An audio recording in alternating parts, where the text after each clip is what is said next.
Mamma mia, salut les amis et bienvenue dans cette partie 2 de notre mini formation consacrée ici à Django. Ok, donc rapidement on va essayer de continuer où on s'était arrêté précédemment. Donc on avait ici notre page d'accueil, une page de contact, une page pour nous rediriger vers notre blog, une page about et voilà, rien de bien compliqué à ce niveau-là, ok? On pouvait voir également ici l'ensemble des posts, comme ici chacun des posts de façon individuelle, ok? Donc, ce qu'on va faire à ce niveau-là maintenant, c'est tenter de pouvoir ajouter la couche modèle. Parce que jusqu'à présent, si je viens au niveau ici de notre application blog et je me rends au niveau ici de views.py, vous avez vu, on a fait ici post.all, post.find, mais en réalité, ce qu'on a créé ici, c'est un MOX, ok, qui nous permettait ici d'un temps soit peu émuler comme si on avait vraiment une base de données, ok. Donc ici, on va essayer de remplacer tout ceci en ayant maintenant une vraie connexion à notre base de données. Donc pour l'ensemble de vos modèles, vous vous rendez au niveau de ce fichier-là, models.py, ok? C'est au niveau de ce fichier-là que vous allez créer vos différents modèles. Encore une fois, si on se rappelle un peu de ce qu'on a vu au niveau de l'architecture MVC, le modèle, c'est celui-là qui va vous permettre de pouvoir dialoguer avec votre source de données. Donc, ça peut être ici votre base de données, un fichier, ainsi de suite. Dans notre cas, ce sera ici une base de données SQLite. Vous avez vu qu'au départ, il nous a créé ici ce fichier-là, db.sqlite3. C'est ce qui va représenter à ce niveau-là notre base de données. SQLite, c'est un système de gestion de base de données au même titre que MySQL. Mais là, la particularité un peu de SQLite, c'est que votre base de données va se retrouver dans un fichier. Ok, donc toute votre base de données sera dans un fichier. C'est quelque chose qui peut s'avérer intéressant en développement également ici si vous voulez faire des tests, ainsi de suite. Ok, donc nous, on va utiliser ici SQLite. Si vous venez au niveau de Acme, au niveau de Settings, pour voir l'ensemble des configurations, on va chercher ici la configuration en rapport avec notre base de données. Donc, comme vous pouvez le voir à ce niveau-là, qu'est-ce qu'on utilise ici comme engine? On utilise ici SQLite3. Si on se rend normalement au niveau de ce lien-là, vous voyez, c'est ce qui me plaît au niveau de Django. Ça, tout est bien documenté. Donc, si je colle ceci normalement, on va vous expliquer si vous souhaitez utiliser par exemple MySQL, qu'est-ce qu'il faudra changer, ainsi de suite. Par exemple, vous voyez, si on voulait utiliser PostgreSQL, voilà ce qu'on devait donner ici comme configuration, ainsi de suite, ok? Donc, nous, on va garder ici SQLite3. Et ce que vous voyez à ce niveau-là, on nous présente maintenant ici le chemin qui mène à notre base de données, ok? Essayons de décortiquer cela ensemble. C'est marqué ici os.path.join. Donc ça, c'est présent au niveau ici de Python. Donc ce n'est pas quelque chose qui est spécifique ici à Django. En grosso modo, ce que cela vous permet de faire, c'est pouvoir construire un chemin, ok? Donc, il va prendre ici ce chemin-là, il va prendre cet autre chemin-là et les concaténer en grosso modo. Donc, il va construire ici un chemin pour vous. Donc, basedir, c'est une variable qui a été déclarée en haut à ce niveau-là. Et à quoi elle correspond, on va essayer de voir cela ensemble. Au niveau ici de Python, lorsque vous avez underscore file underscore, donc vous voyez que partout où vous allez voir underscore, ce sont des trucs ici un peu particuliers, ok? Des trucs un peu magiques. À ce niveau-là, underscore file underscore va représenter ici le fichier dans lequel vous vous trouvez, ok? Donc dans notre cas, ceci va représenter ici settings.py, ok? Maintenant, lorsqu'on utilise ici appspath, qui veut dire ici absolute path, chemin absolu, cela va nous donner le chemin absolu menant à ce fichier-là, ok? Une fois qu'on a le chemin absolu menant à ce fichier-là, on appelle ici dirname. Dirname va permettre ici d'avoir tout simplement le répertoire parent. Donc là, cela va nous permettre ici d'avoir le chemin qui mène à ce fichier-là. Dirname pour avoir le répertoire parent. Donc ça va nous donner ici acme, ok? Et on fait encore un autre dirname. Donc, ça va nous donner ici ce acme là, ok? Donc, ici, basedir va représenter tout simplement ce dossier-là. C'est ce que j'ai eu à appeler jusqu'à présent ici rootdir, ok? Le dossier racine. Donc, basedir, c'est le dossier tout simplement où vous avez à ce niveau-là manage.py, ok? Donc, rien de bien compliqué à ce niveau-là. Donc, une fois que vous connaissez maintenant ici basedir, tout ce qu'on fait, c'est quoi? On dit que notre base de données va se trouver au niveau de ce dossier acme. Et appelons ici db.sqlite3. C'est pourquoi il crée ici ce fichier-là, db.sqlite3. Donc, sans rentrer dans les détails, au moins on a une petite idée de comment est-ce qu'il configure notre base de données, pourquoi il a créé ce fichier, ainsi de suite. On va venir maintenant au niveau du fichier models.py qui se trouve au niveau de notre application blog. Donc là, on aura besoin ici d'un modèle post qui va nous permettre ici de modéliser tout simplement un article au niveau ici de notre blog, ok? Donc pour créer ici un modèle, ce ne sera rien d'autre qu'une classe, ok?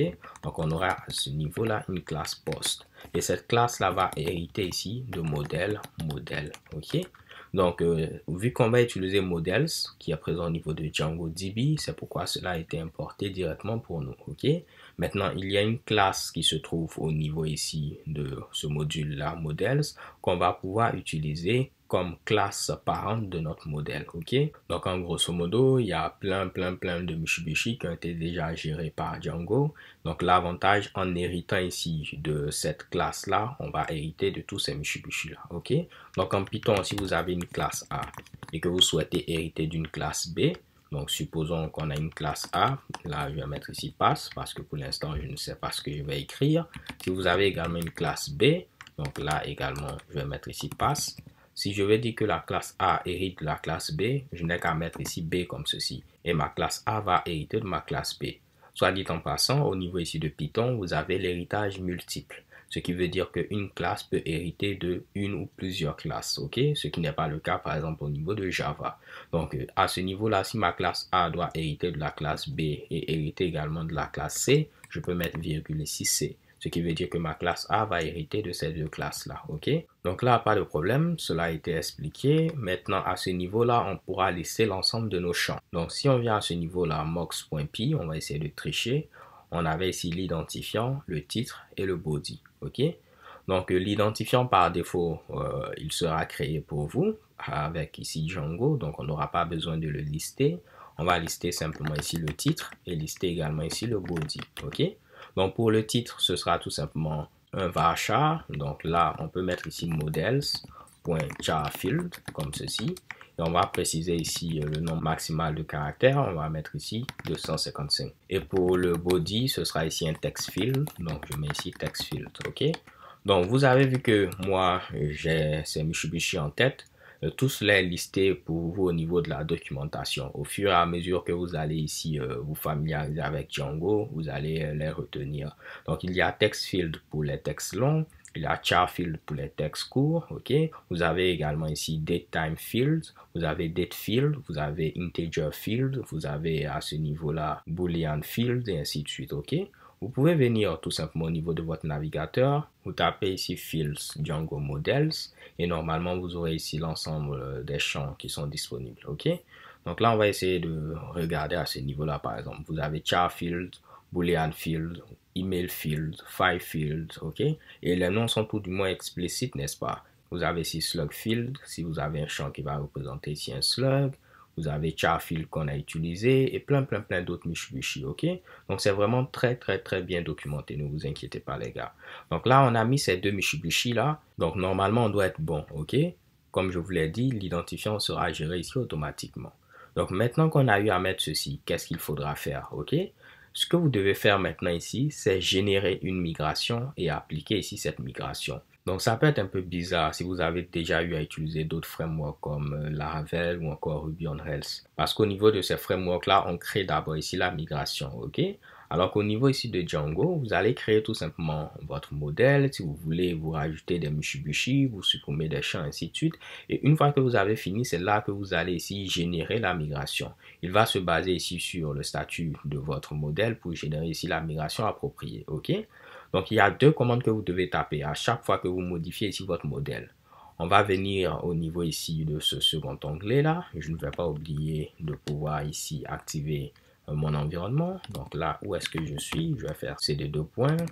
Là, je pourrais refaire ceci pour activer mon environnement. Et là, je pourrais revenir au niveau du dossier Acme. OK? Et vous voyez que j'ai maintenant accès à mon manage.py. On va faire ici ./manage.py ou python manage.py et vous allez voir que vous avez ici make migrations et vous avez ici migrate. On va chercher migrate, c'est ici migrate, ok? Donc make migrations va vous permettre ici de générer les migrations et migrate va vous permettre ici d'appliquer ces migrations là, ok? Vous avez aussi show migrations. On va utiliser show migrations pour voir par exemple ce que cela nous donne. Si je valide, vous voyez à ce niveau-là, cela nous présente ici toutes les migrations qu'on a actuellement, ok? En effet, ce qui se passe, c'est quoi? Vu qu'on a installé ici des applications par défaut, même si ce ne sont pas ici des applications qu'on a eu à rajouter, mais vous voyez qu'il y avait toutes ces applications-là, ok? Et ces applications-là viennent également avec leur modèle, avec leur migration, ainsi de suite. Donc, normalement, c'est pourquoi à ce niveau-là, si je viens ici, je vais tenter de couper le serveur, le relancer pour que ce soit beaucoup plus clair. Vous allez voir qu'on nous dit qu'il y a des migrations qui n'ont pas été appliquées. C'est pourquoi on avait ce message en rouge à ce niveau-là, ok? Ce sont des migrations qui proviennent ici de ces Mitsubishi-là. Donc, normalement, ici, pour appliquer ces migrations-là, on peut faire simplement ici migrate, ok? Donc, je peux venir à ce niveau-là, je vais faire manage.py, je vais mettre ici migrate.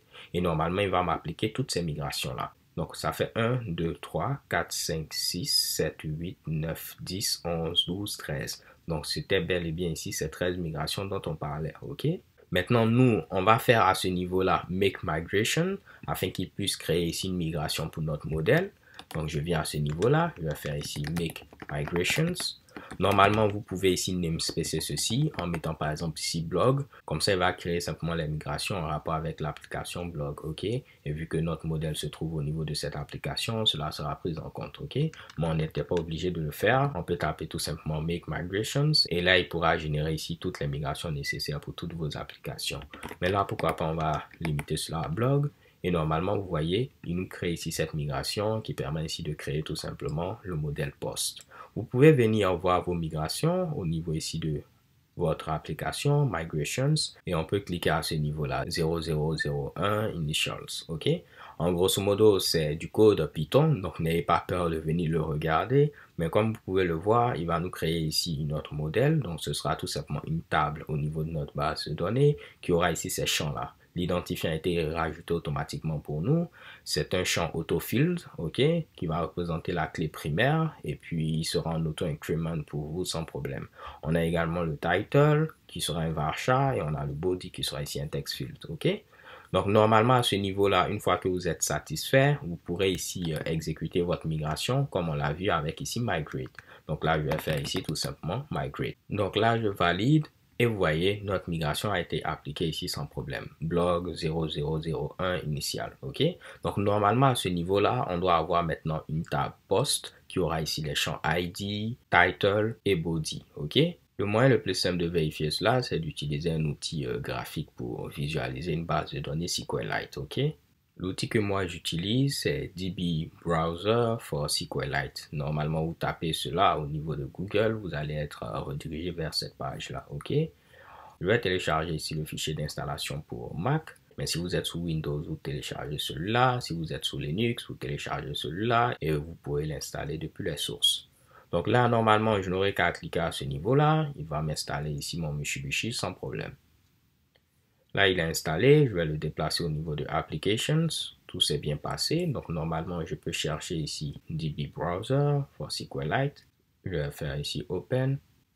Et voici ce Mitsubishi là, ok? Je vais faire ici Open pour l'utiliser afin d'ouvrir notre base de données, ok? Donc, c'est au niveau ici de code. Ensuite, c'est au niveau ici de tutoriel, Acme.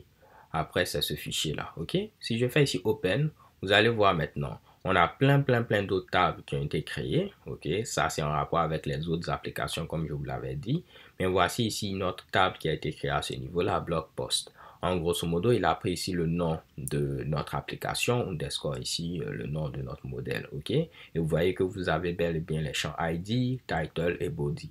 Là, je voulais juste vous le montrer afin de confirmer qu'il a bel et bien ici créé ici notre table, ok? Et également vous parler de cet outil-là que j'utilise très souvent. Donc là, pas de problème. Maintenant que cela a été fait, on est sûr que notre table a été créée. Pourquoi pas, on va maintenant ici utiliser notre modèle afin de créer ici quelques articles, ok? Donc là, pas de problème. Ce que vous pouvez faire, c'est toujours utiliser manage.py. Donc, vous tapez Python manage.py et vous allez voir que vous avez une autre commande qui est ici shell, ok? Et shell va vous permettre ici d'avoir le shell interactif de Python que je vous avais montré au début. Mais l'avantage, c'est qu'à ce niveau-là, l'environnement Django de votre projet sera tout simplement ici loadé, ok? Donc, vous aurez accès à vos modèles sans problème à ce niveau-là. Donc, pourquoi pas, ce qu'on va faire, on va importer déjà notre modèle post. Donc, je vais dire from blog.models, import ici post. OK? et normalement, je n'ai pas d'erreur. Ce que j'ai dit, c'est quoi? J'ai dit depuis ici blog modèle, importe-moi ici la classe post qui représente tout simplement ici notre modèle, ok? Et normalement, si je fais ici post, vous allez voir que cela représente bel et bien ici notre classe, notre modèle à ce niveau-là. Si vous voulez maintenant utiliser cette classe afin de créer ici un nouvel article, vous avez plusieurs moyens de le faire. Le premier moyen, on va par exemple créer ici un nouvel article en mettant ici post comme ceci. Donc pour créer un nouvel objet d'une classe au niveau ici de Python, vous mettez le nom de la classe, vous mettez ici des parenthèses. Et si on avait ici des arguments qu'il fallait passer au niveau du constructeur, on allait les mettre ici, ok? Donc là, lorsque je mets ici P est égal à post, cela va nous créer un nouvel objet de notre classe post, ok?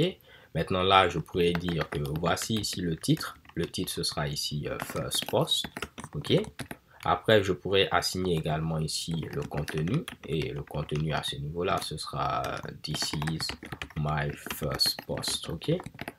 Donc là, rien de bien compliqué. Une fois que j'ai eu à créer un nouvel objet, j'ai assigné ici mes différents attributs, mes différents champs. Ce que je pourrais faire à ce niveau-là, c'est maintenant sauvegarder ici mon article en faisant ici p.save, ok? Donc, c'est très important. Pour l'instant, il l'a créé en mémoire, mais il n'est pas encore sauvegardé au niveau de la base de données. Juste pour vous le prouver, si je viens à ce niveau-là, au niveau ici de blog post, on clique à ce niveau-là pour voir les données. Vous voyez que pour l'instant, on n'a rien. Mais lorsque je vais valider maintenant, vous allez voir, si je reviens ici, je vais choisir ici notre table blog post, j'actualise et chez Kebam, vous voyez, il a créé ici ce Mitsubishi là, ok? Un deuxième moyen de le faire, donc je vais vous montrer comment créer ici un autre article. Je vais utiliser P2 pour ne pas que cela porte à confusion, même si j'aurais pu utiliser cette même variable là. En lieu et place de mettre ici post et de ne rien donner comme argument, on peut directement ici donner ici les valeurs pour nos attributs. En mettant par exemple ici le titre, ce sera ici second post. Et on va mettre également ici le body, ce sera à ce niveau-là quoi? This is my second post, comme ceci, ok? Et normalement, si je valide à ce niveau-là, comme toujours, il a créé ici en mémoire. Si je vais ici le sauvegarder, je vais mettre ici save, ok? Là, j'ai voulu utiliser P2, mais je vois que j'ai gardé ici P. Mais cela ne crée aucun problème puisque c'est juste une variable à ce niveau-là, ok? Et si je valide, j'aurai à ce niveau-là un deuxième article. Actualisons et checkez bon. Ok. Un troisième moyen de le faire, en lieu et place ici de le créer en mémoire et après ici faire save, c'est de le faire directement. Et comment est-ce qu'on le fait directement? C'est très simple. Vous pouvez mettre ici post.object. Ne vous inquiétez pas, je vais vous parler de ce object là plus tard. Ok. Et là, je vais pouvoir mettre ici create. Ok. Et une fois que j'ai mis ici create, je pourrais donner ici le titre. On va mettre par exemple ici third post. Et on donne également le body, ce sera ici this is my third post, comme ceci, ok? Et vous allez voir à ce niveau-là, non seulement ici, il va créer le post, mais il va le sauvegarder également en base de données, ok? Donc vous n'aurez pas ici deux étapes comme on a eu à le faire jusqu'à présent. Et si je viens normalement ici, j'actualise, vous voyez ici ce troisième poste là, ok? Donc là, je vais un peu vite, je le sais, mais l'idée c'est juste de vous montrer ici rapidement comment le faire. Donc ce object qui est présent à ce niveau-là, c'est ce qu'on appelle ici votre object manager, ok? Votre gestionnaire en grosso modo d'objets pour votre modèle. Donc c'est un nom qui est donné par défaut, on peut bien sûr ici le changer, généralement on ne le fait pas. Mais sachez à ce niveau-là qu'il va nous permettre ici de pouvoir avoir accès à plein de méthodes. Par exemple, ici, on a utilisé create pour pouvoir ici créer un nouvel objet. Vous avez par exemple ici get qui va vous permettre ici de pouvoir rechercher ici un élément. Donc là, je vais mettre par exemple, donne-moi l'article qui a pour identifiant, disons 1. OK? Et si je valide, vous voyez, il me retourne ici l'article qui a pour identifiant ici 1. Bon, là, c'est vrai que pour l'instant, il n'affiche rien ici de concret. Mais on va essayer de régler ce problème-là tout à l'heure, ok? De la même manière, si je voulais ici tous les articles, je pouvais mettre ici post.object et je vais rajouter ici all. Et si je valide, j'aurai ici tous mes articles. Vous voyez que pour l'instant, il met ici post.object, post.object, post.object.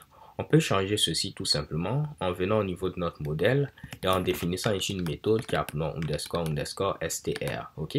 À chaque fois qu'on va vouloir afficher ici un objet de notre classe post, en version de chaîne de caractères, cette méthode sera appelée, ce qui va nous permettre d'avoir quelque chose de beaucoup plus joli qui sera affiché ici. Donc nous, ce qu'on va retourner à ce niveau-là, ce sera tout simplement le titre, ok?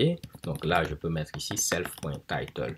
Donc là, c'est une méthode d'instance. Donc chaque méthode d'instance doit avoir ici un premier paramètre qui va représenter l'instance. OK? Généralement, on l'appelle ici self, mais on aurait pu l'appeler comme on le veut. Donc là, ce self-là va me permettre d'avoir accès ici à mon instance. C'est un peu comme le dis dans certains langages. Et là, je pourrais retourner à ce niveau-là tout simplement ici l'attribut titre. OK? Et si je viens ici, on va essayer de sortir parce que pour que les modifications soient prises en compte, il faudra le relancer. Donc, je vais devoir ici réimporter mon modèle post. Donc là, je vais faire ici import post. Et là, si je fais ici post.object.all, vous allez voir maintenant, on aura ici tous les articles, mais cette fois-ci, il va utiliser la méthode str afin de me donner quelque chose de beaucoup plus nice. OK? Donc, ce str là, on l'utilise pour Python 3, mais je crois qu'au niveau de Python 2, on utilise underscore, Unicode, underscore. OK? Donc là, pas de problème. À ce niveau-là, on a déjà vu pas mal de choses. On a vu comment ici créer un nouvel objet, comment rechercher un objet particulier avec ici get. Supposons que je veux ici l'article qui a pour identifiant, on va dire 3. Ce sera ici ce dernier article-là. Je peux mettre ici id est égal à 3. Et vous voyez, il me retourne ici third post. Donc là, j'efface ma console. Et on peut utiliser également filter. OK? Lorsque vous utilisez ici get, je vais remettre ici le get. Je mets ici ID par exemple 2. En lieu place de mettre ici ID, vous pouvez mettre ici PK. OK? PK pour dire primary key. Dans notre cas, la clé primaire ici, c'est l'identifiant. Donc, si on demande à récupérer ici l'article qui a comme clé primaire ici 2, c'est comme si on dit l'article qui a comme identifiant 2. Donc, ça nous retourne le même Mitsubishi. Je peux utiliser également ici filter, à la différence ici de get, qui vous retourne ici un élément particulier. Filter à ce niveau-là va vous retourner ici un query set. Donc, ce sera tout simplement une collection. OK? Donc, si je dis par exemple, retourne-moi tous les articles qui ont pour identifiant 2. Dans ce cas, on a un seul article qui a pour identifiant 2. Vous voyez qu'à ce niveau-là, il vous retourne ici un query set. OK?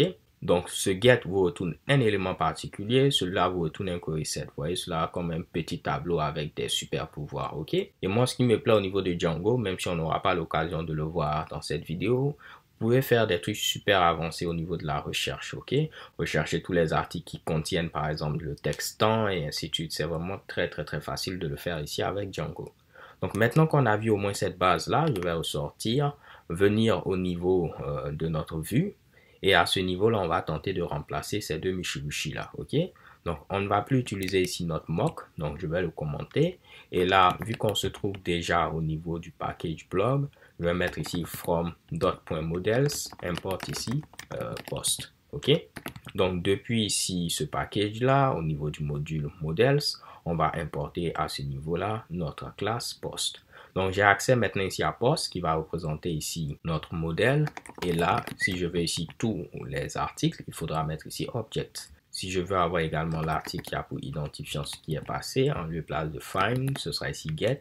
Et là, je vais mettre ici id est égal à id, ou comme on l'a vu, je peux mettre ici pk est égal ici à id. OK? Donc, normalement, si je ne me suis pas trompé, tout doit continuer ici de fonctionner. On va tester ceci. Je viens au niveau de notre page et j'actualise. Vous voyez que tout continue de fonctionner. On a nos 3 articles, OK? On n'a pas l'impression que ça vient de la base de données parce que j'ai donné ici les mêmes titres, les mêmes contenus, OK? Donc, pourquoi pas, pour essayer de différencier ceci, on va rajouter à ce niveau-là un autre article. Désolé, les gars. Donc là, je vais mettre ici fromblog.models. Vous voyez que ça peut être fatigant à chaque fois de mettre ici fromblog.models pour importer ici le modèle qu'on veut utiliser et ainsi de suite, OK? Je vais vous montrer un package que vous pouvez utiliser. Si vous tapez ici Django Extensions au niveau ici de Google, vous allez avoir ici ce package-là, OK, qui va vous permettre d'avoir plein de petits Mitsubishi qui vont accélérer un peu votre workflow lorsque vous développez, OK. Cela va nous permettre également de voir comment installer ici un package qui a été développé par une autre personne. Donc, vous pouvez faire pip install Django Extensions. Donc là, rien de bien compliqué. On va utiliser pip, qui est notre gestionnaire de dépendance. Je vais sortir d'ici en faisant CTRL-D. Je vais coller ce que j'ai eu à copier. Je suis bel et bien au niveau de mon environnement virtuel, donc tout va bien se passer sans problème. Il a installé ceci. Qu'est-ce qu'on nous dit de faire ensuite?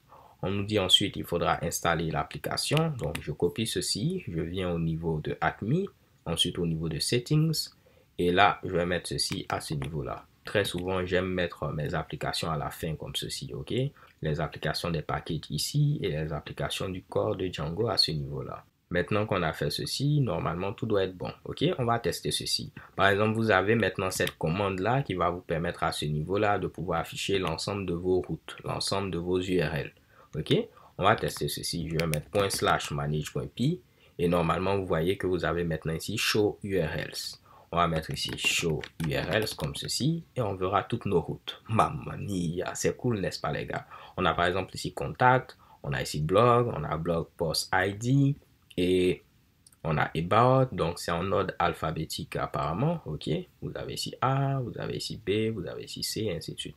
Et là, ce sont des routes qui ont été rajoutées par les applications par défaut qui ont été rajoutées à ce niveau-là, ok? Vous avez ces routes-là qui sont en rapport avec l'administration, qu'on verra dans quelques instants. Également, vous avez ici d'autres commandes. Par exemple, ici, ce que je voulais utiliser, c'est ce Mitsubishi-là. Shell plus, ok? En lieu et place de faire maintenant Python manage.py et vous allez taper ici Shell, vous pourrez utiliser Shell plus. Et l'avantage en utilisant ici Shell plus, qu'est-ce que vous remarquez? Il a déjà importé ici vos modèles pour vous sans problème. Donc vous aurez accès directement ici à Post sans avoir à vous fatiguer et ainsi de suite, ok? Et chez Kebom, on récupère l'ensemble de nos articles. Vu qu'on est en train de parler de cette affaire de package et ainsi de suite, je vais vous montrer un autre package très intéressant. Si vous tapez ici Django Debug Toolbar au niveau ici de Google, vous allez avoir ce package-là. Il va vous permettre ici de voir un peu les requêtes SQL qui sont exécutées. Cela va vous permettre de voir est-ce que votre application exécute trop de requêtes, et ainsi de suite, ok? Ça peut être intéressant parce que si vous avez par exemple ici 100 requêtes qui sont exécutées, cela peut ralentir un peu le chargement de la page et ainsi de suite, ralentir un peu votre application grosso modo, ok? Donc c'est un package intéressant qui va vous permettre d'avoir plein d'éléments de débogage, ok? Comment l'installer? C'est très simple. On va essayer de cliquer à ce niveau-là pour voir la documentation. On vient au niveau de installation, on nous dit de faire ici pip install, donc vous voyez que c'est quasiment la même chose. Je vais coller ceci, valider. Il a été installé avec pip. Qu'est-ce qu'on nous demande de faire ensuite? On nous demande d'enregistrer ici l'application et de vérifier que ceci est également enregistré. Django contrib static files, ok? Donc ça a été bel et bien enregistré. On va coller maintenant ceci. On nous dit ensuite on doit faire ceci et après on doit faire cela, ok? Donc là, pas de problème. On va commencer d'abord par celui-là parce que c'est facile. On nous demande de rajouter cela au middleware. Pas de problème. On va venir au niveau de settings, on cherche ici les middleware, voici les middleware. En grosso modo, les middleware, ils vont se placer entre la requête et la réponse, ok? Donc, si vous souhaitez faire quelque chose ici entre la requête et la réponse, vous pourrez les mettre au niveau ici des middleware, ok? Donc là, par exemple, ils vont vouloir récupérer des informations au niveau de la requête. Donc là, ils vont se placer au milieu afin de récupérer ces informations de débogage là et nous les présenter sans problème, ok? Après, on nous dit, on doit rajouter ceci. On va donc copier cela. Je vais venir au niveau ici de Acme. Cette fois-ci, ce sera URL. Je vais coller d'abord ce qu'ils ont eu à donner et vérifier ce qui a été écrit. OK? Donc, on vérifie qu'on est en debug. Donc, on est en développement. Dans ce cas, on importe ici debug toolbar. Et normalement, notre nouveau URL patterns, ce sera tout simplement cette route qu'on a rajoutée plus ce qui était présent par défaut, ok? Donc, cela veut dire que je dois importer normalement ici ce settings là parce que par défaut, il n'est pas importé, ok? Donc là, ils l'ont déjà mis ici, donc je peux le copier et je vais le coller à ce niveau-là. Normalement, je ne dois pas avoir d'erreur au niveau de mon serveur, je vais juste vérifier, je n'ai pas d'erreur, tout est bon. Et ce qu'on doit rajouter maintenant, c'est quoi? On dit que le debug toolbar est affiché seulement si notre adresse IP au niveau de internal IPs comme ceci, ok?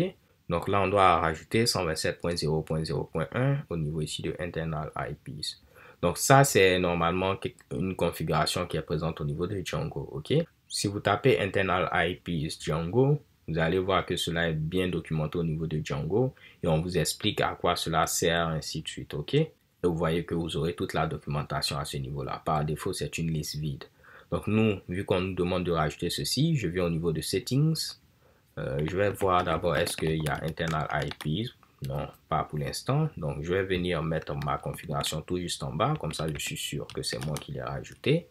Et ce qu'on va faire ici, c'est quoi? On va rajouter, comme on l'a dit, 127.0.0.1. OK? Donc normalement, on a eu à faire tout ce qu'ils ont demandé. On va voir maintenant est-ce que notre toolbar s'affiche. J'actualise et mamma mia, vous voyez ce bichu là.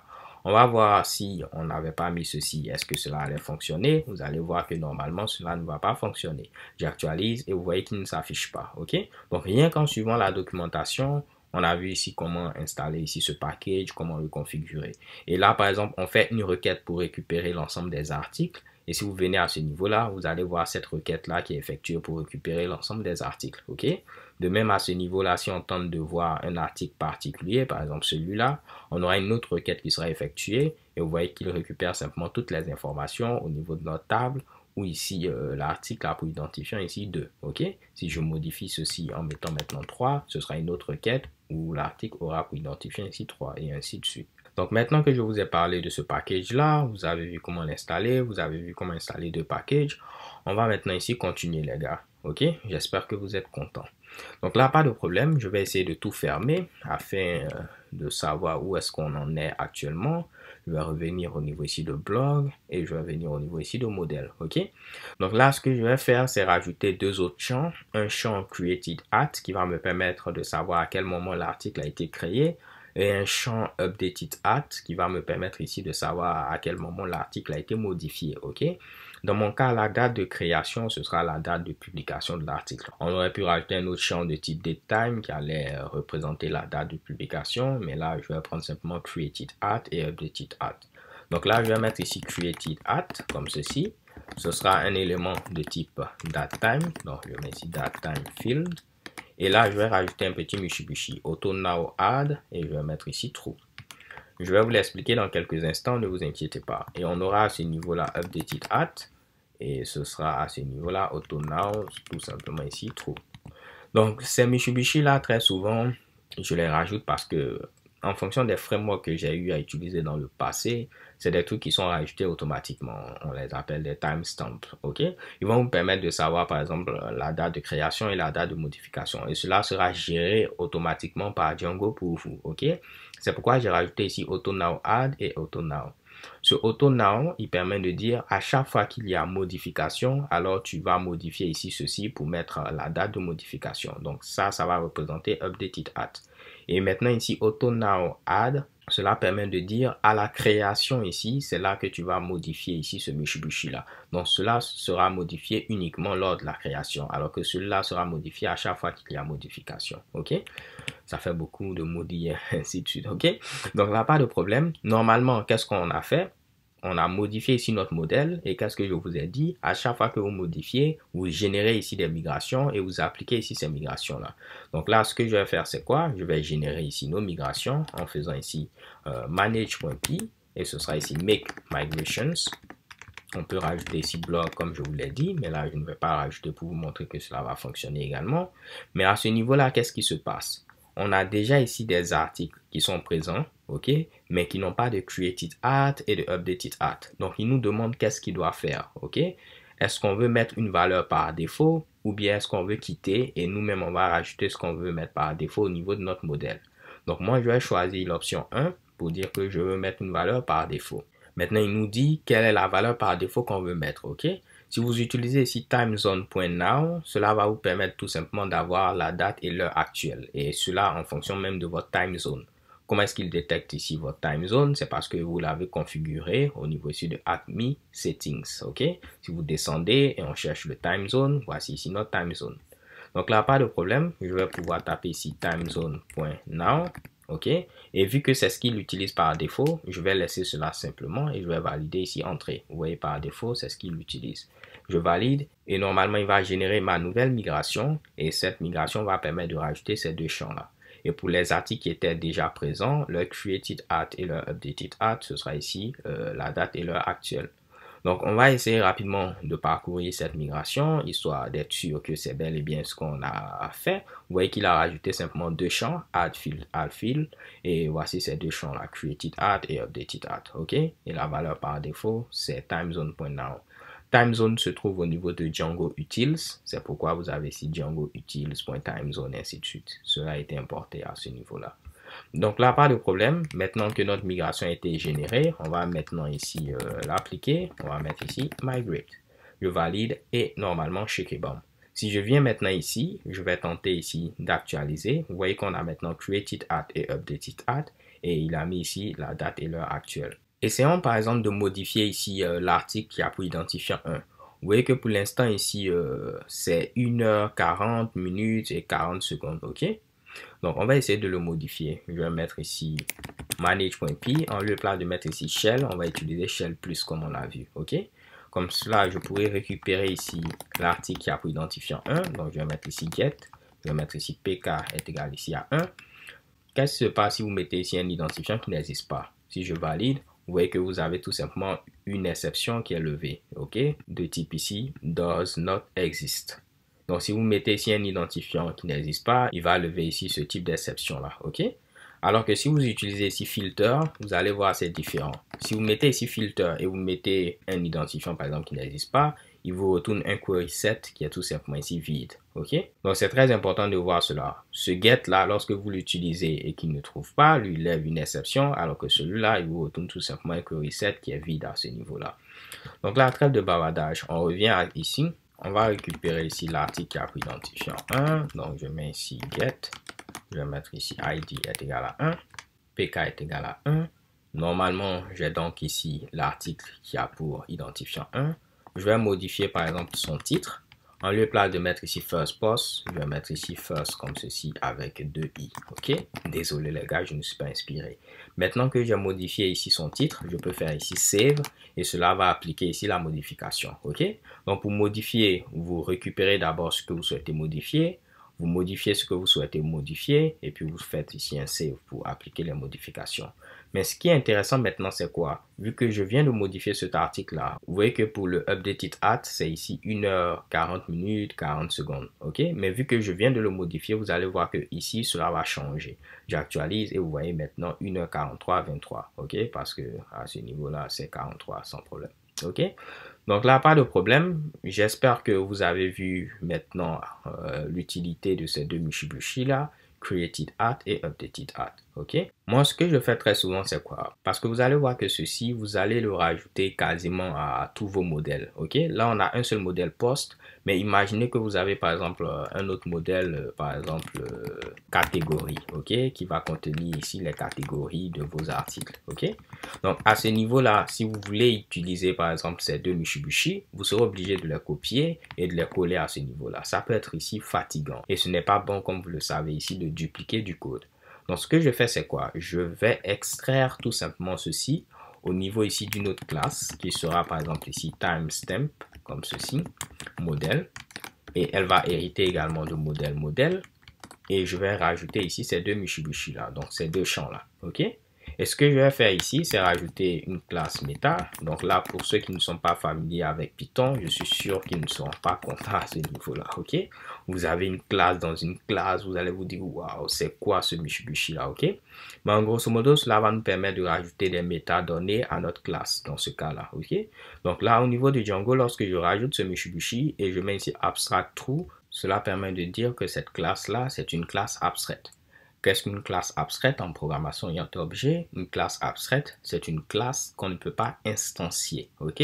Donc, en grosso modo, c'est pour dire que cette classe-là, même si elle hérite ici de modèle, ce n'est pas un modèle, c'est juste une classe utilitaire que je vais utiliser afin d'éviter de dupliquer ici du code, ok? Donc, en mettant ceci, cela va faire en sorte que lorsque je vais faire make migrations, Django ne va pas considérer ceci comme un nouveau modèle, ok? Donc là, maintenant, au lieu d'hériter de modèle, je vais hériter ici de timestamp modèle. En grosso modo, vu que j'hérite maintenant de cette classe, j'aurai accès à ces deux Mitsubishi là directement, ok? Et en plus de cela, j'aurai accès à ceci. Et de même, vu que ceci hérite aussi de modèle, donc tout ce qui était disponible au niveau de modèle, j'aurai également accès à ceci, ok? L'avantage, c'est que par rapport à ce que je vous ai expliqué précédemment, si j'avais maintenant ici une classe catégorie qui doit avoir à ce niveau-là updated at et created at, en lieu d'hériter de modèle, je pourrais hériter également à ce niveau-là de timestamp modèle. Et je n'aurai rien à dupliquer en rajoutant simplement ici mes nouveaux champs, par exemple le nom de la catégorie, le slug et ainsi de suite, ok? Donc normalement à ce niveau-là, ces modifications qu'on a eu à faire ne doivent impliquer ici aucune nouvelle migration parce qu'on n'a rien rajouté en termes de champ et ainsi de suite, ok? On a juste restructuré ceci afin d'avoir quelque chose de plus potable. Donc, normalement, si je viens à ce niveau, je tente de sortir. Je fais ici manage.p make migrations. Normalement, il va nous dire qu'il n'y a pas de nouvelle migration à créer. OK? Si je ne suis pas trompé. Et chez Keban, vous voyez, aucun changement n'a été détecté parce qu'on n'a vraiment rien changé en termes ici de structure notable. OK? Donc là, pas de problème. Maintenant que tout est bon, je vous ai montré comment j'aime structurer ceci. On pourra ici maintenant continuer. Donc là, ce que je vais faire, c'est quoi? On revient au niveau ici de views. Pour l'instant, vous avez vu, à ce niveau-là, on suppose que l'identifiant qui est donné est toujours bon. Mais ce que je vous ai dit, c'est quoi? Si ici, l'identifiant qui est donné n'est pas un identifiant d'un article qui existe, il va lever ici une exception de type ici post.doesNotExist. OK?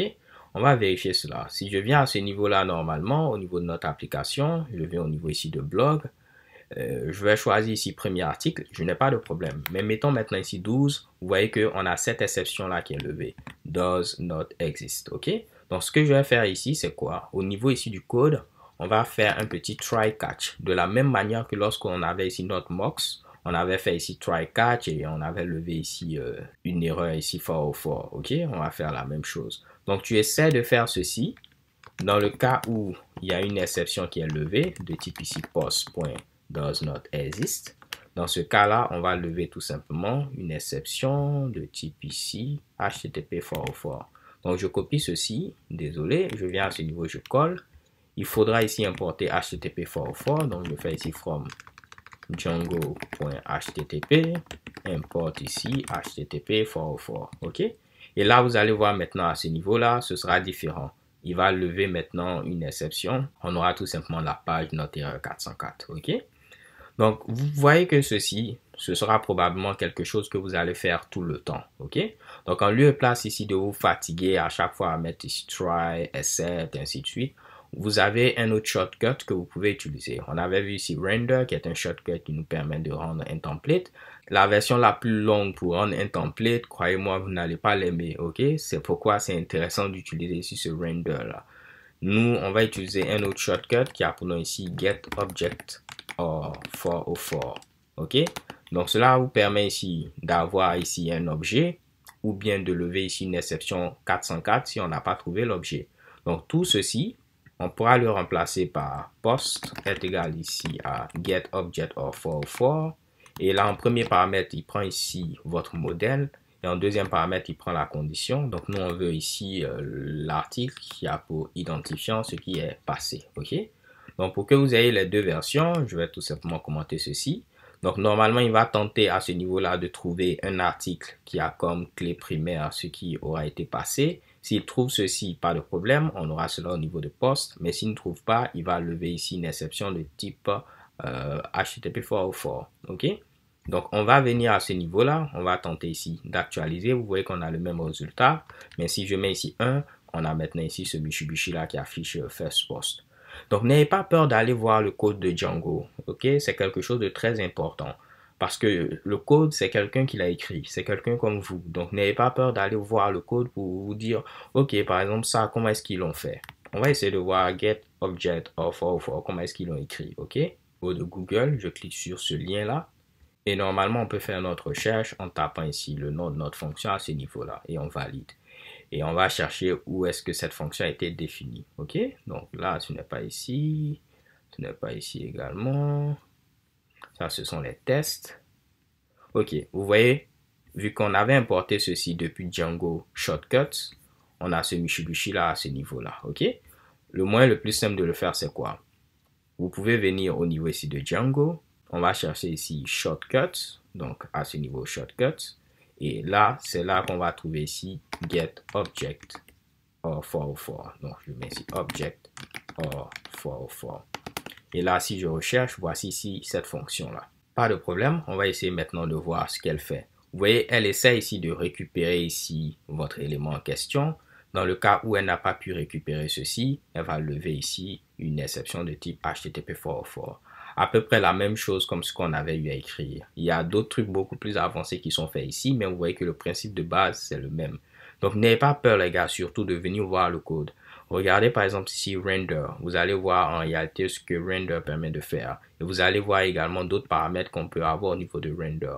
C'est un bon moyen ici d'apprendre à utiliser un framework.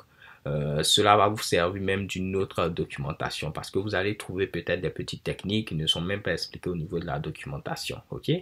Donc là, pas de problème. Maintenant qu'on a vu ici tout ceci, je crois qu'on va voir maintenant un peu l'administration et terminer avec la stylisation afin d'avoir quelque chose de beaucoup plus nice, ok?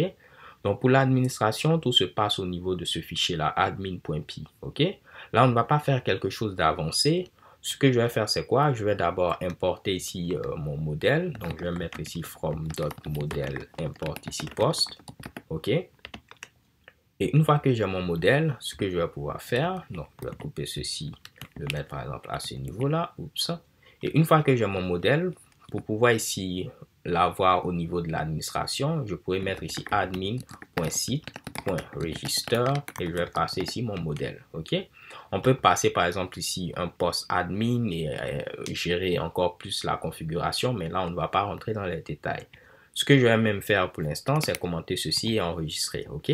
Et on va tenter d'avoir accès à l'administration. Pour avoir accès à l'administration, vous mettez simplement ici /admin. Rappelez-vous, au niveau de ACMI, au niveau de URL, on avait à ce niveau-là, cette URL-là, ok? Et c'est ce qui va nous permettre de gérer ceci. Donc, je mets ici /admin, pourquoi j'ai actualisé. Et normalement, vous voyez, on nous demande ici, je vais cacher ceci, on nous demande à ce niveau-là un nom d'utilisateur et un mot de passe, ok? Donc, on va devoir créer un nouvel utilisateur. Et ce sera très simple. Vous faites ici manage.py. Vous allez voir que vous avez une autre commande qui est à ce niveau-là, create super user. On va essayer de la chercher. Échec et forme. C'est create super user. OK? Donc là, pas de problème. On va faire à ce niveau-là manage.py, create super user et je valide. Ils vont nous demander des informations. Quel est le username? Je vais prendre freedev. Quelle est l'adresse email? Ce sera ici mercuryseries@gmail.com. Quel est le mot de passe? Je vais mettre ici 1, 2, 3, 4, 5, 6. Et vous allez voir quelque chose de très intéressant, ok? Si je valide là, j'ai mis 1, 2, 3, 4, 5, 6. Vous allez voir, je vais taper à ce niveau-là, 1, 2, 3, 4, 5, 6 encore. Qu'est-ce qu'on me dit? On me dit que mon mot de passe est trop court. Il doit contenir au minimum 8 caractères. Et on me dit que mon mot de passe est un mot de passe qui est trop courant, ok? 1, 2, 3, 4, 5, 6, ce n'est pas un bon mot de passe. Et on me dit que mon mot de passe ne contient que des chiffres en grosso modo, donc que des valeurs numériques. Comment est-ce que cette validation est faite? Si vous venez au niveau ici de ACMI, au niveau de Settings, on va voir ce Mitsubishi là, Auth Password Validator. C'est tous les validateurs qui sont appliqués lorsque vous tapez ici un mot de passe, ok? Donc, celui-là, premièrement, il va vérifier est-ce que ce que vous avez tapé, par exemple, comme username, est-ce que c'est ce que vous avez utilisé comme mot de passe, ok? Est-ce qu'il y a l'un des attributs au niveau de votre modèle user qui est similaire à votre mot de passe? Est-ce que c'est l'adresse email? Est-ce que c'est le username? Ainsi de suite. Celui-là, il va vérifier ici la longueur. Donc, comme vous l'avez vu, on nous a dit minimum 8 caractères. Celui-là, il va vérifier est-ce que ce mot de passe est un mot de passe qui est trop utilisé, donc trop courant, facile à deviner. Et celui-là, il va vérifier est-ce que le mot de passe en question à ce niveau-là contient que des valeurs numériques. Ok? On va essayer de faire quelque chose. Je vais enlever par exemple ceci pour l'instant. Je vais juste le commenter, juste pour vous montrer ceci. Et je vais commenter également ce Mitsubishi là. Donc normalement, c'est celui-là seulement qui sera appliqué numérique password validator et ceci. Mais ce que je veux dire, c'est celui-là seulement qui va afficher ici une erreur. Ok? On va essayer de refaire. Je mets 1, 2, 3, 4, 5, 6, je valide. 1, 2, 3, 4, 5, 6, je valide. Vous voyez que les 3 s'affichent. C'est parce que je dois ici couper ceci et tenter de le relancer. Ok? Je vais remettre ici freedev. Je vais mettre ici mercuryseries@gmail.com. Je mets 1, 2, 3, 4, 5, 6. Je mets 1, 2, 3, 4, 5, 6. Et je valide. Et vous voyez que maintenant, c'est seulement ce Mitsubishi qui s'affiche, ok? Et après, vous pouvez tout configurer. Si par exemple, la longueur minimum que vous voulez, c'est par exemple ici 6, vous allez fouiller au niveau de la documentation, vous allez voir que vous pouvez configurer ceci pour le changer, et ainsi de suite, ok? Donc là, normalement, rien de bien compliqué. Je vais décommenter ceci, refaire CTRL-C, afin d'avoir ces 3 qui soient appliqués. Là, je vais mettre ici passer 1, 2, 3. Je vais mettre passer 1, 2, 3, ok? Et normalement, tout s'est bien passé. Vous voyez que l'utilisateur a été créé. Je pourrais donc l'utiliser pour me connecter. Donc, je mets ici freedev.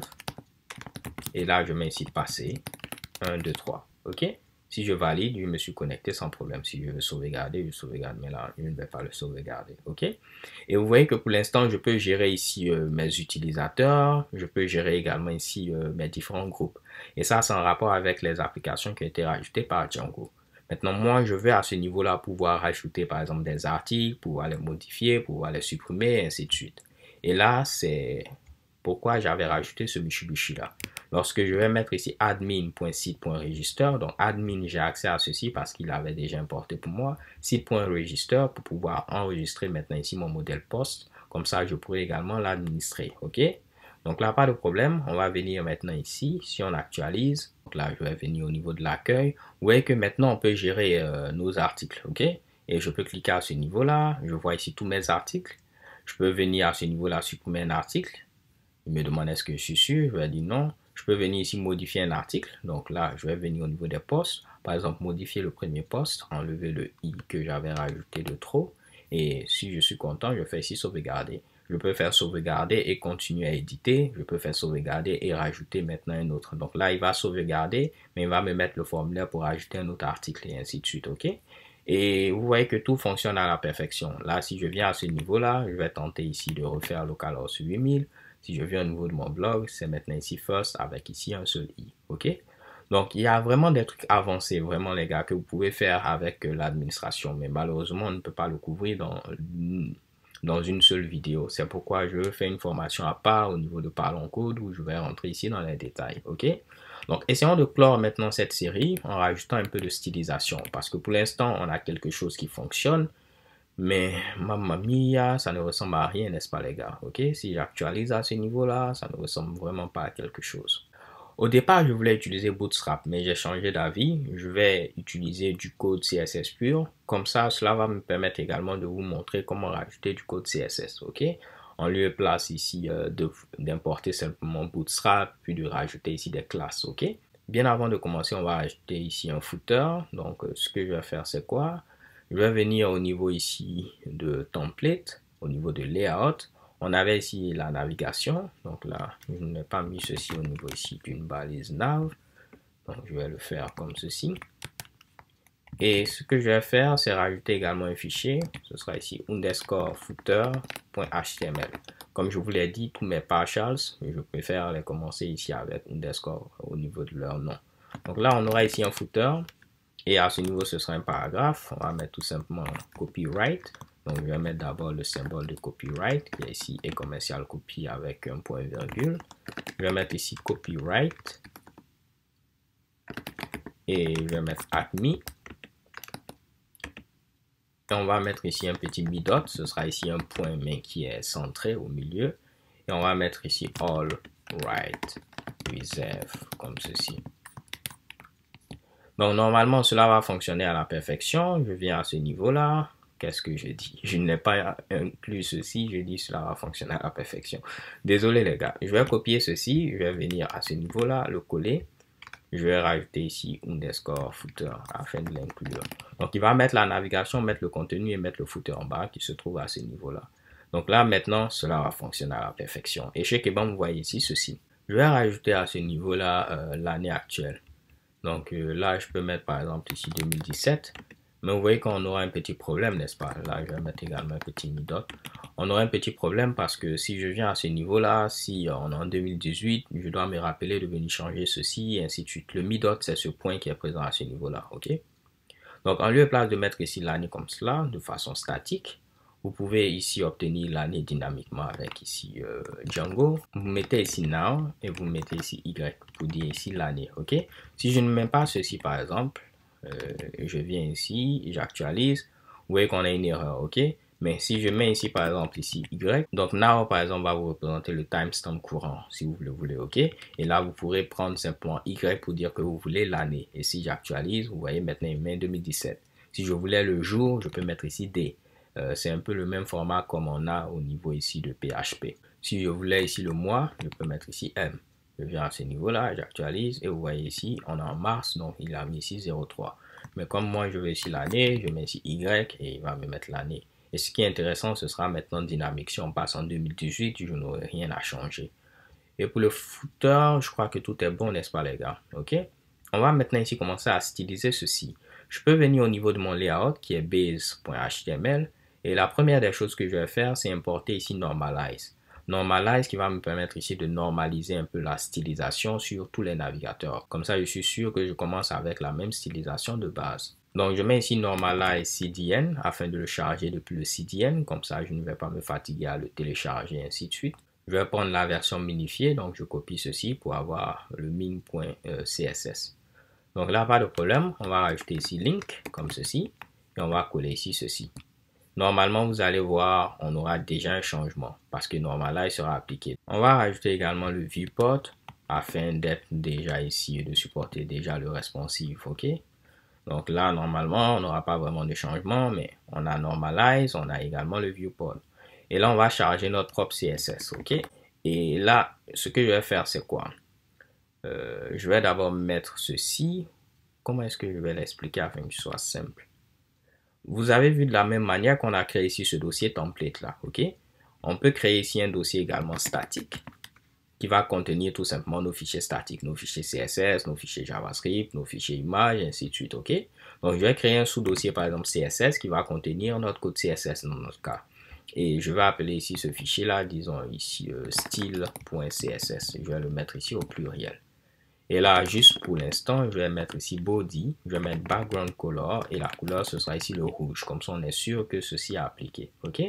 Maintenant, comment est-ce que je vais lier mon document à mon fichier CSS qui se trouve ici? OK? Ce sera très simple. On va utiliser à ce niveau-là statique. Donc, vous mettez ici ceci parce qu'on va exprimer une logique. Je vais mettre ici statique. Et je vais dire, va dans le dossier CSS et tu vas trouver ici style.css. Lorsque vous mettez ici statique, par défaut, il va chercher dans ce dossier statique là. Donc, vous mettez ici statique et vous mettez ici l'emplacement sans mettre ici statique. Donc, CSS style.css. Maintenant, il faudra charger ici ce statique là. Et pour le charger, ce sera très simple. Vous mettez tout simplement à ce niveau-là load statique comme ceci. OK? Si vous mettez load statique, cela va permettre de charger ce statique là et vous pouvez l'utiliser.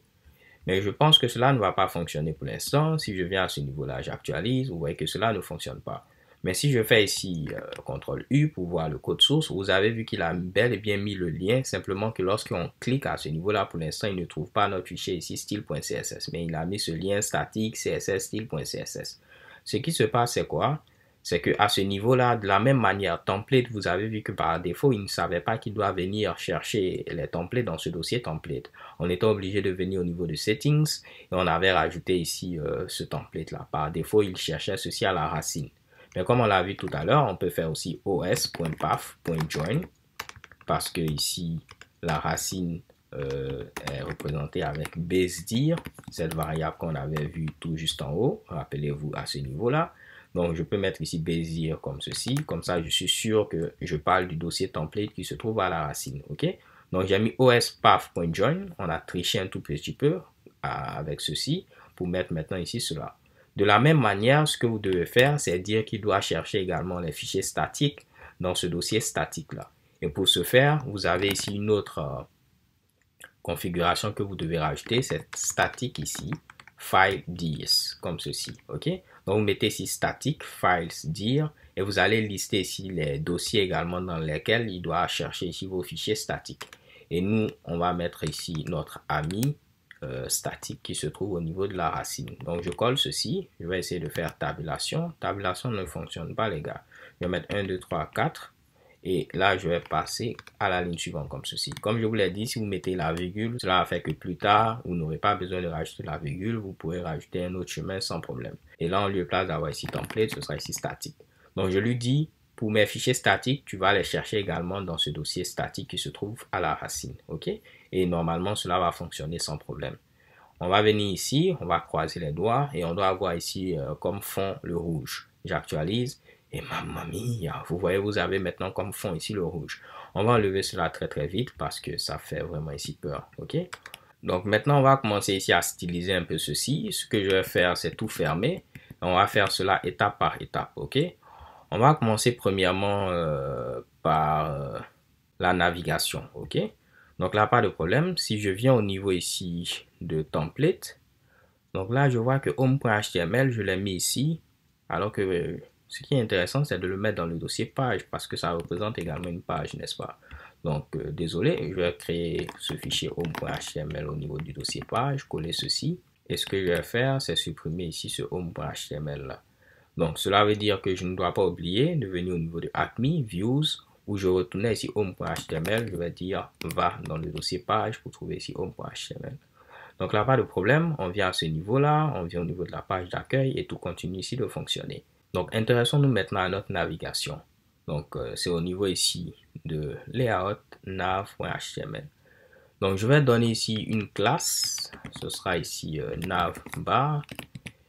Et on va mettre ici un lien qui va représenter ici, en grosso modo, notre logo. On va mettre ici Acme.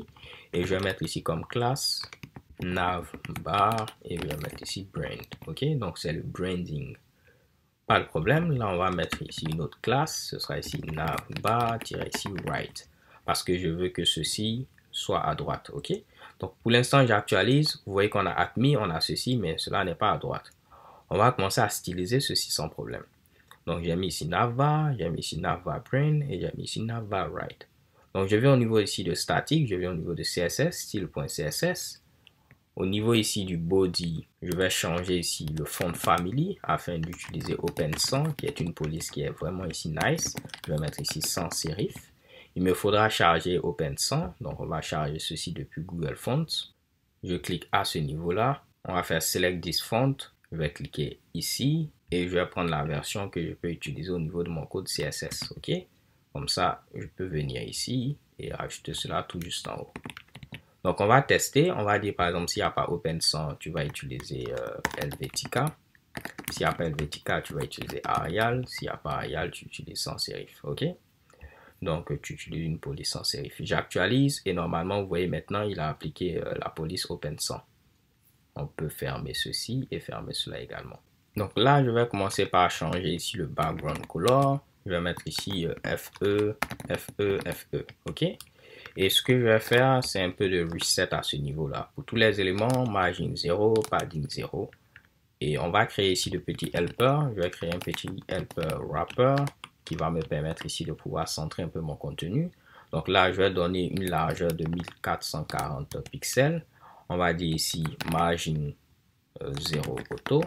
Et je vais donner ici un max width de, disons, 90%. Donc, si vous voulez apprendre un peu le CSS, j'ai eu à utiliser ce genre de classe là au niveau d'une série. CSS par la pratique, c'est une série que j'ai eu à faire où je montre un peu à ce niveau-là comment j'apprends ici moi-même le CSS. Donc, vous pouvez regarder ici ces vidéos-là si cela vous intéresse, ok?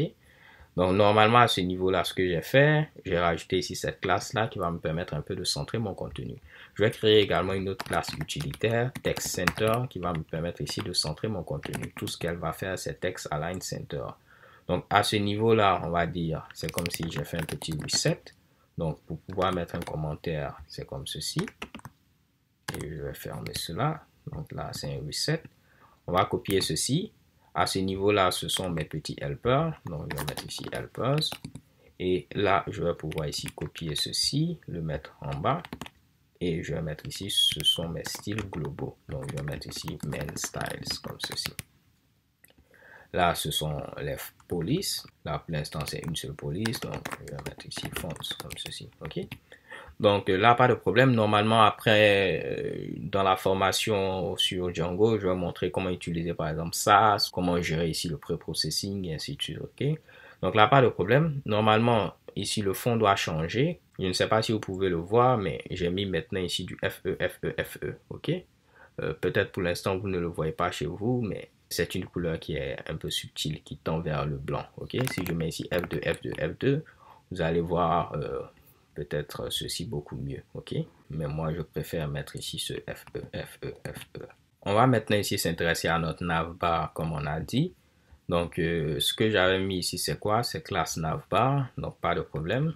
Je vais mettre ici point navbar. La première des choses que je vais changer, c'est la couleur de fond. Je vais mettre ici le noir. Et je vais modifier ici le border top. On va mettre ici 4 pixels solide.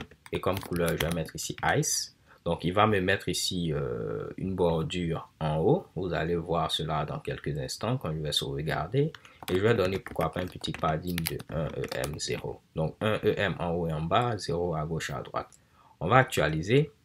Et checker. Bon, vous voyez ma bordure bleue qui est en haut. Il m'a donné ici un padding de 1EM en haut et en bas et 0 à gauche et à droite. C'est pourquoi il n'y a pas de padding.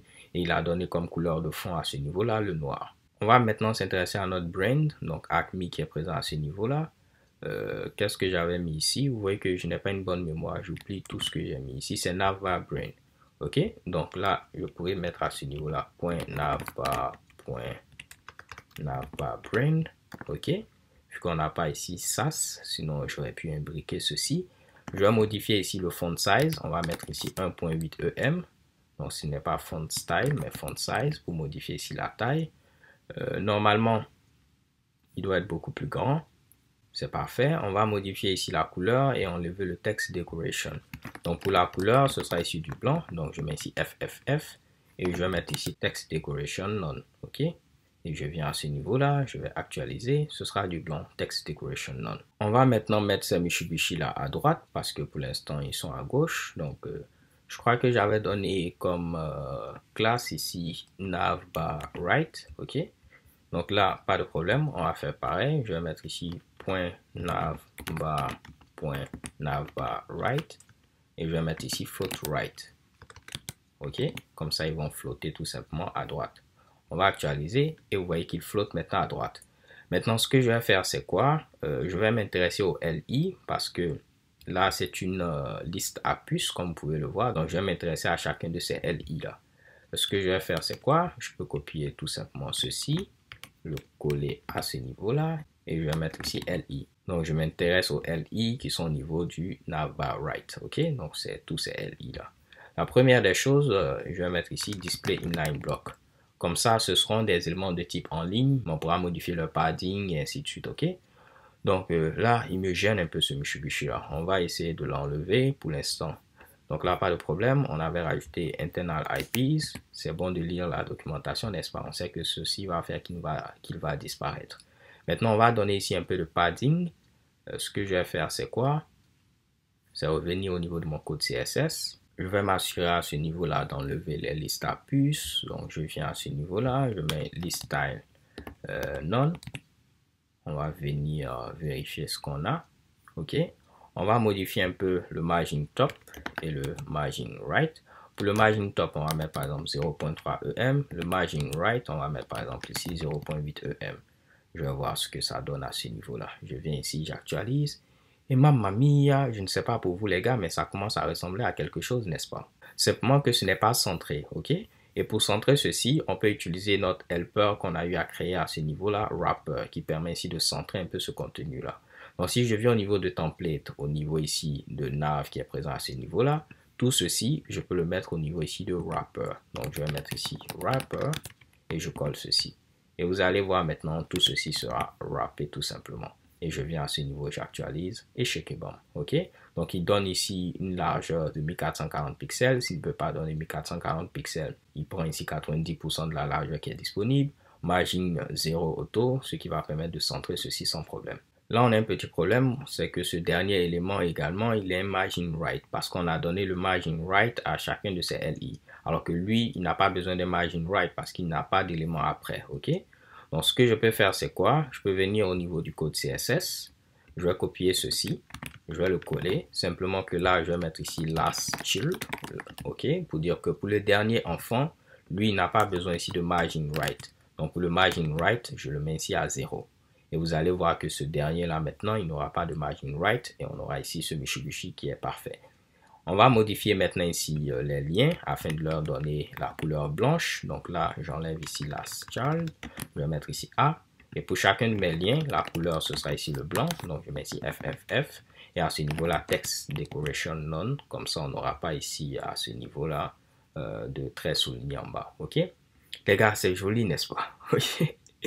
Cool. Maintenant, pour l'instant, lorsqu'on survole ceci, on n'a rien. On va dire que lorsqu'on survole, on va mettre la même couleur bleue qu'on a eu à utiliser pour la bordure. OK?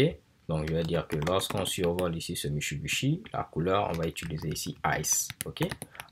Ice. pourquoi je dis ice, c'est un CE, mais ça se lit comme ice. Vous avez par exemple la couleur rouge, qui est par exemple ici coucou. Si vous écrivez ici coucou, vous voyez que ça représente ici le rouge, ok? Il y a ce genre de Mitsubishi que vous pouvez utiliser. Là, j'actualise et normalement, lorsque je survole, j'ai cette couleur-là. Donc là, à ce niveau, ceci n'est pas centré, comme on a au niveau ici de notre menu. Donc, ce sera très simple. Si je viens normalement au niveau de notre layout, base.html, on peut dire que tout ce bloc-là doit être wrappé, ok? Donc, on va utiliser notre classe utilitaire wrapper. Et je vais faire remonter ceci tout simplement comme cela, ok? Et normalement, vous allez voir maintenant, ceci sera également centré. Ce n'est pas le cas ici pour le footer, donc on devra faire la même chose, ou tout simplement, je peux prendre ceci, ok? Et le faire remonter au niveau du footer comme cela. C'est un premier moyen de le faire, ou un deuxième moyen de le faire, c'est tout simplement d'appliquer la classe wrapper également au niveau ici du footer. Donc si je viens au niveau ici du footer, je peux appliquer une classe footer et appliquer également la classe wrapper, ok? On peut tester ceci, si je viens à ce niveau, j'actualise, j'ai ce résultat-là. Mais dans notre cas, cela va importer peu parce que je vais centrer tout simplement le contenu du footer, ok? Donc je peux enlever ici cette classe wrapper-là. Au niveau ici du footer, on lui a donné une classe footer, donc je vais pouvoir mettre ici point .footer et je vais dire qu'on va aligner le texte au centre, donc je peux mettre text align center, ou bien rappelez-vous, j'ai créé déjà une classe utilitaire, n'est-ce pas? Donc je peux mettre ici text center, comme ceci. Et normalement ici, le texte sera aligné au centre. Pour l'instant, je ne mets aucune stylisation ici, mais rien qu'en appliquant ici ce helper, vous voyez que le texte est aligné au centre. Je vais le faire descendre un peu, donc en donnant ici un margin top de, disons, 3 EM, ok? Et normalement, à ce niveau-là, on aura beaucoup plus d'espace qui sera laissé ici en haut. C'est parfait. On va modifier un peu la couleur du texte pour qu'il ne soit pas trop visible à ce niveau-là. Donc là, je vais modifier ici la couleur. On va utiliser RGBA. Je vais mettre ici 0, 0, 0. Donc normalement, à ce niveau, c'est du noir. Mais je vais jouer sur l'opacité en mettant par exemple ici 0.6. Comme ça, il sera légèrement visible, comme vous pouvez le voir. C'est parfait. Donc là, on va mettre un petit trait en haut afin de le séparer. Donc pour ajouter ce trait, on peut le faire très simplement en mettant footer before. Donc avant ici le footer, on va mettre ici du contenu. Mais ce sera du contenu qui est tout simplement ici vide. On va mettre ensuite display block comme ceci. Oups. Et là, ce que je vais faire, je vais donner ici comme hauteur, disons 1 pixel. OK? Et on va donner comme couleur de fond, disons ici ice. On va voir pour l'instant ce qu'on a comme résultat. J'actualise et on a ceci. OK? Mais je vais modifier ici la largeur pour donner ici 10%. Comme ça, ce sera ici un peu petit. En lieu d'avoir ici tout ceci. Maintenant, je dois avoir ceci qui sera centré à ce niveau-là. Donc, on peut jouer sur le margin. Je vais mettre ici 0.5 EM en haut et en bas. Et je vais mettre ici auto. Comme ça, il va centrer ici ce Mitsubishi-là. Et vous voyez qu'on a ce trait-là qui est quand même pas mal. OK? Donc, normalement, je peux cliquer maintenant pour voir notre blog. On a ceci. Pour le blog, ce n'est pas pour l'instant ici joli. Mais pour ce qu'on a initialement, c'est pas mal. Pour celui-là, il faudrait que lorsqu'on clique, ça nous mène vers la page d'accueil. Donc, je peux venir au niveau de nav. Pour l'instant, j'ai mis ici un dièse. On pourra utiliser ici URL. Et je vais rajouter ici home, qui est le nom ici de notre route. OK? Je viens à ce niveau-là. Je vais tout simplement ici actualiser. On clique et maintenant, cela fonctionne. OK? Donc, il nous reste maintenant à rajouter la stylisation pour notre blog. OK? Ce que vous pouvez faire à ce niveau-là, en lieu et place de mettre la stylisation au niveau de static CSS, vous pouvez mettre ceci au niveau d'un dossier statique qui va se trouver au niveau de votre blog, ok? Parce que vous voyez par exemple au niveau de ce dossier template, on a mis ici tous les templates qui ne sont pas spécifiques à une application, ok? Ça c'est db.sqlite3. On a mis tous les templates qui ne sont pas spécifiques à une application. Mais pour les templates qui étaient spécifiques à notre application blog, on les a mis au niveau ici d'un dossier template. On a créé ici un namespace afin qu'il n'y ait pas de conflit si on avait deux fichiers qui avaient le même nom dans différentes applications. Et on avait ici quelque chose qui est self-contained parce que c'était spécifique à cette application-là. De la même manière, on peut créer un dossier statique, ok? Et au niveau de ce dossier statique, on va créer un dossier CSS. Et on pourra mettre le code CSS qui est spécifique à cette application. De même, on peut créer un dossier JS, un dossier image, ainsi de suite, ok? Et là, je vais l'appeler à ce niveau-là, disons, style.css, comme ceci, ok? Donc là, je le fais juste pour vous montrer qu'on va avoir le même problème. Parce que là, quand je vais mettre ici CSS style.css, il ne pourra pas savoir si c'est celui-là ou bien celui-là, ok? Donc, ce qu'on fait très souvent, c'est quoi? En lieu et place de créer directement ici ce dossier CSS là, on va créer un dossier ici blog qui va nous permettre de namespacer ici également nos fichiers statiques. Et là, à ce niveau-là, on pourra créer un dossier CSS au niveau duquel on aura ici notre fichier, par exemple ici, style.css, ok? Là, juste pour tester, je vais mettre ici body. Cette fois-ci, background color, je vais mettre ici le vert, ok? Et normalement, après, lorsque je vais charger ceci, s'il a bel et bien été chargé, on n'aura pas de problème. Je vais fermer cela. Donc là, pas de problème, je vais tout fermer parce que ça fait beaucoup de fichiers. On va tenter maintenant de le charger uniquement au niveau ici de notre blog, ok? Donc, vous voyez qu'on peut le charger au niveau de ce fichier, le charger au niveau de ce fichier-là, mais ça va être fatigant, ok? Comment est-ce qu'on peut le charger? Si vous venez au niveau ici de template, au niveau de layout, au niveau de base.html, on peut venir ici et on va dire que, par exemple, on aura un bloc ici, style sheet, qui va contenir ici l'ensemble de nos style sheets qu'on souhaite rajouter, par exemple, sur une page et ainsi de suite, ok? Et je vais mettre ici un bloc. De la même manière, vous pouvez créer ici un bloc à ce niveau-là JavaScript. Et comme ça, si au niveau d'une page, vous avez besoin de rajouter ici des fichiers JavaScript, vous pourrez ici faire un override de ce bloc-là et rajouter vos fichiers JavaScript, ok? Ce que moi, je vais faire ici, c'est quoi? Je vais tout simplement ici copier ceci. Je peux venir à ce niveau-là. Par exemple, dire que je vais override ce bloc-là. Et on va charger, par exemple, notre fichier statique qui est présent au niveau de statique, blog, CSS, ici style.css. Donc, on va utiliser à nouveau notre fonction statique, ok? Et là, je pourrais dire simplement, va dans blog, ensuite dans CSS, et tu vas trouver à ce niveau-là style.css. On ne met pas ici le statique. Il faudra charger ici statique. Donc, je peux mettre à ce niveau-là load statique, ok? Donc là, c'est très important. Extends, il doit être là en première position, ok? Vous ne pouvez pas, par exemple, le mettre ici en bas. Cela ne va pas fonctionner. Il faudrait qu'il soit tout simplement au niveau de la première ligne. Et là, qu'est-ce que j'ai mis ici? C'est styles avec un S parce que j'ai mis ici S. Et de la même manière qu'il cherchait ici les templates au niveau du dossier template pour chaque application, il va chercher également les styles au niveau du dossier statique pour chaque application. Et normalement, si je viens à ce niveau-là, on doit avoir comme fond le vert. Et chez Kebom, cela prouve que notre style est appliqué sans problème, ok? Mais ce que je veux dire, c'est que vous serez obligé de copier ce Mitsubishi-là, venir au niveau de show, faire la même chose pour charger ceci. Ça peut être fatigant. Et rappelez-vous, comme je vous l'ai dit, juste pour prouver, si je mettais ici le load avant ici extends, on aura tout simplement une erreur à ce niveau-là. Donc, c'est très important ici de mettre extend avant. Donc, ce que vous pouvez faire, c'est quoi? Vous pouvez créer ici un autre template, un autre layout pour, disons, votre blog. OK? Et ce qu'on va faire à ce niveau-là, c'est quoi? Je vais ici copier cette ligne-là. On va dire qu'on va hériter à ce niveau-là de layout base.html qui est présent au niveau ici de ce dossier-là, layout base.html. Ensuite, au niveau de layout base.html, vous avez vu qu'on avait ce fameux bloc content là, n'est-ce pas? Ok? Donc, on peut ici le redéfinir. On va dire qu'on va redéfinir ce bloc content là. On peut mettre par exemple ici un H1 avec ici bloc. Et on va créer ici un autre bloc qu'on peut appeler à ce niveau-là, par exemple ici body, ou bien on peut mettre à ce niveau-là bloc content si vous le voulez, ok, comme ceci.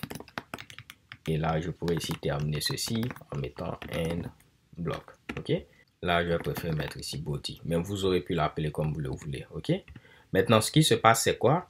On a hérité ici de layout base HTML qui est présent ici, donc on a tous ces Mitsubishi là, ok. Et on a eu à modifier ici ce bloc content là, afin de pouvoir mettre d'abord un H1 et on met ensuite ici un autre bloc body. Et ce qu'on va faire maintenant, c'est quoi? On vient au niveau ici de chacun de nos templates. En lieu et place d'hériter de layout base, ils vont hériter tout simplement ici de blog base. Ok? Donc je mets ici blog base. Et également celui-là va hériter ici de blog base. Ils peuvent toujours modifier ici le bloc title parce que ce base-là hérite également ici de ce base-là. Donc, on pourra aussi modifier ce bloc title, ce n'est pas un problème, ok? Maintenant, en lieu et place de faire un override du style sheet à ce niveau-là, on fera un overwrite au niveau de ce base là, ok? Et je vais le coller à ce niveau là. Je sais que ça peut paraître compliqué vu qu'on le fait rapidement, mais normalement si on l'expliquait plus calmement, ça allait être simple, ok? Mais tout ce que je fais, je crée un autre layout pour le blog, ok? Qui va hériter du layout parent. Comme ça, à ce niveau là, je pourrais mettre tous les style sheets que je dois charger par exemple pour mon blog et ainsi de suite, ok? Ça fait une structure en 3, mais c'est quelque chose que vous allez voir généralement. Vous avez même un autre avantage à faire ceci, c'est que si vous créez après un package, ce sera très simple pour d'autres personnes de pouvoir ici modifier ce template-là, ok? Afin eux-mêmes de donner une autre stylisation. S'ils n'aiment pas la stylisation que vous avez donnée à votre blog, ils pourront ici créer un autre template, le modifier comme ils le souhaitent. Donc là, pas de problème. Si je viens à ce niveau-là, on a index. En lieu et place d'avoir maintenant ici content, ce sera ici body, ok? Et au niveau ici de show, c'est blog base. En lieu et place d'avoir ici content, ce sera ici body. Et normalement, si je ne me suis pas trompé, tout doit continuer ici de fonctionner. Je crois que j'ai oublié au niveau ici de base.html de charger ici statique, ok? Donc là, pas de problème. Je vais mettre à ce niveau-là l'autre statique comme ceci. Et ici, on va enlever ceci parce qu'on n'utilise plus statique. Donc là, pas de problème. On va actualiser. Et vous voyez qu'on a blog qui s'affiche ici, ce qui veut dire que c'est bel et bien ici ce layout qui est appliqué parce que j'ai mis ici un H1 blog, ok? Là, on va enlever tout simplement ici blog ici pour afficher simplement le nombre d'articles. Comme ça, cela ne va pas faire de duplication de blog. Vous avez ici blog 3 posts. On clique à ce niveau-là, cela fonctionne. On a toujours blog qui est affiché pour dire qu'on est au niveau de notre blog, ok? Maintenant, on va essayer de styliser rapidement ici ceci parce que la couleur verte qu'on a eu à mettre à ce niveau-là, elle fait très peur, ok? On va enlever ceci. Pour l'instant, si je viens, j'actualise. Essayons maintenant ici de changer un peu, disons, la structure HTML de nos articles. Pour l'instant, ce qu'on avait mis ici, c'était une balise article. On avait un H2, un paragraphe et un autre paragraphe pour lire la suite, ok? Donc ici, je pourrais donner une classe title parce qu'il contient ici le titre. On va essayer de mettre ceci comme cela. Pour le contenu, on va donner une autre classe. Ce sera content, où on peut mettre à ce niveau-là body si vous le voulez. Ce lire la suite là, je vais l'enlever parce que ça fait un peu de duplication vu qu'on peut cliquer directement sur le titre.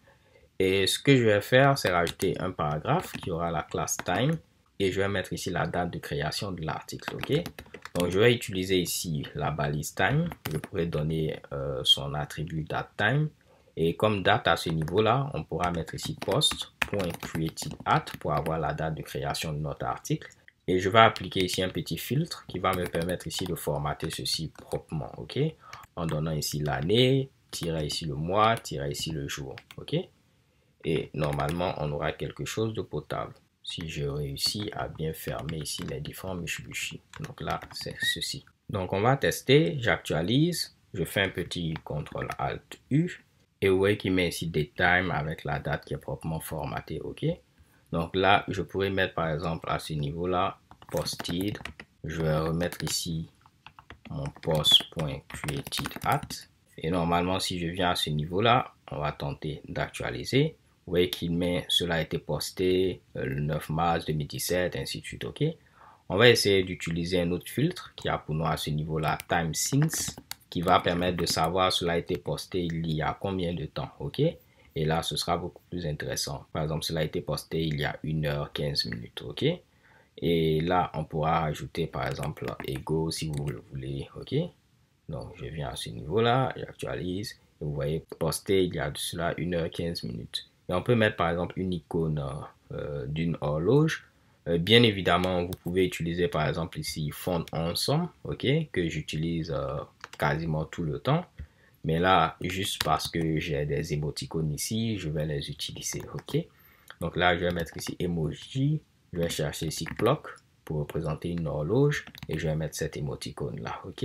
Et si je viens ici, j'actualise. Vous voyez maintenant mon émoticône qui est là. Je vais venir au niveau de show, faire la même chose avant que je n'oublie. Je vais donner la classe title. Et ici, je vais donner ici la classe body, ok? Je crois que content, ce sera plus intéressant. En lieu place de mettre ici body, ok? Je vais mettre ici content, même si on a appelé notre attribut body.